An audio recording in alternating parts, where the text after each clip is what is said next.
As the saying goes, practice makes perfect, but how does that work for firefighters battling all types of fires? Well, they practice. Tulsa Fire Chief Michael Baker is here this morning to share more about what's been going on and some few topics that are happening right now. Great to see you. Good morning.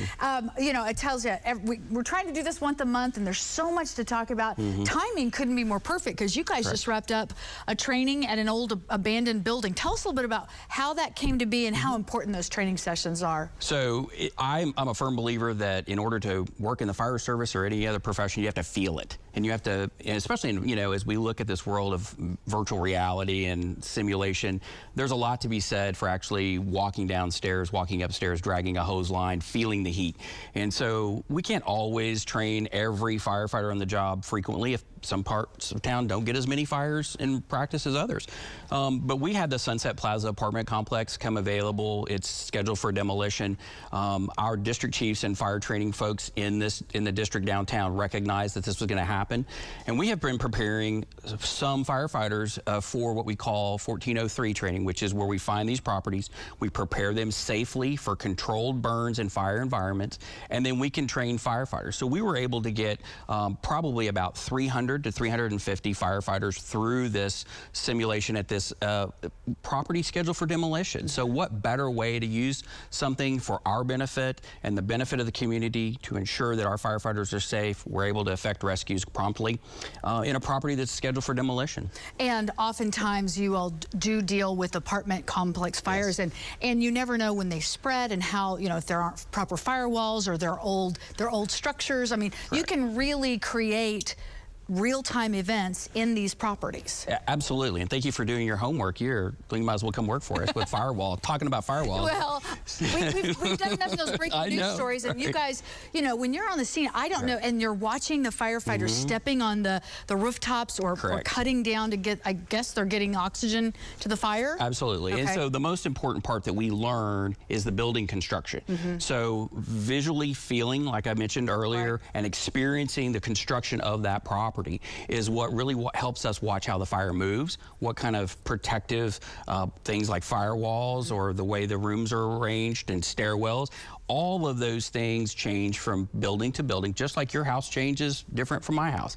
And so having that experience is just immeasurable. Yeah, it's invaluable. I want to talk a little bit about the Maui wildfires and not placing blame. I think a lot of times we see and hear these stories, and of course we've dealt with wildfires here and how quickly they can get out of control, but just imagining being on an island and no place to go. It is a tragic situation. I think if you've seen the one photo that I find is the most powerful is the house that is standing still along the beach.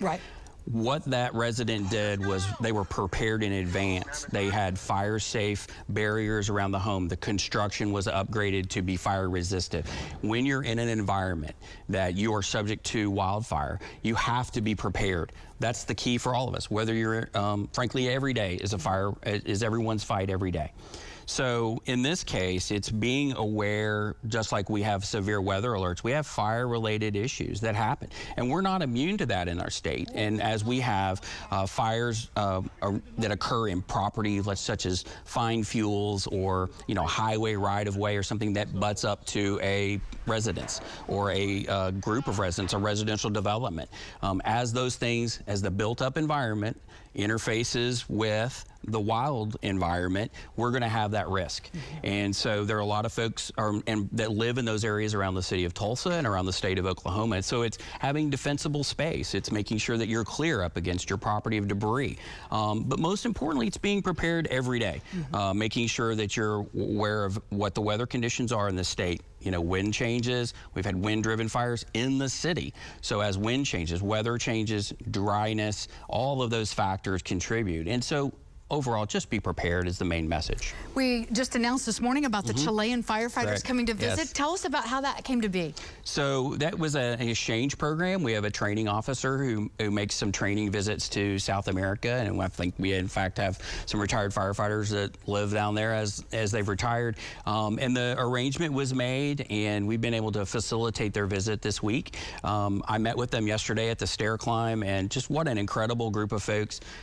We all face the same same challenges. That's what's incredible about the fire service, is whether it's Chile or the United States or in Tulsa, we're facing the same challenges. But just to listen to them speak about their training and what they need to be prepared, just like, and they're going to go through Sunset Plaza this week and get some of that hands-on training. So it's a great opportunity for us, and we're excited to host them. Well, and it's great too. I think that one of them mentioned just the space and the size, all the things that we have to offer, and to be able for them to focus a full week of training. Correct. Whereas maybe before down in Chile, they don't have that opportunity. Correct. And this group has also spent some time in Houston, and they've kind of done some time there, and now it's come to see comparisons, right? Exactly. Yeah. See what. Well, we know that we're better, and so it's just going to be a better place to train. Absolutely. Don't we know that? Well, we hope the weather will oblige them while they're here, and we appreciate Chief Baker being here. Next month, October, is Fire Prevention Month, so we look forward to having you back on then. That's great. Thanks, Chief. Thank you.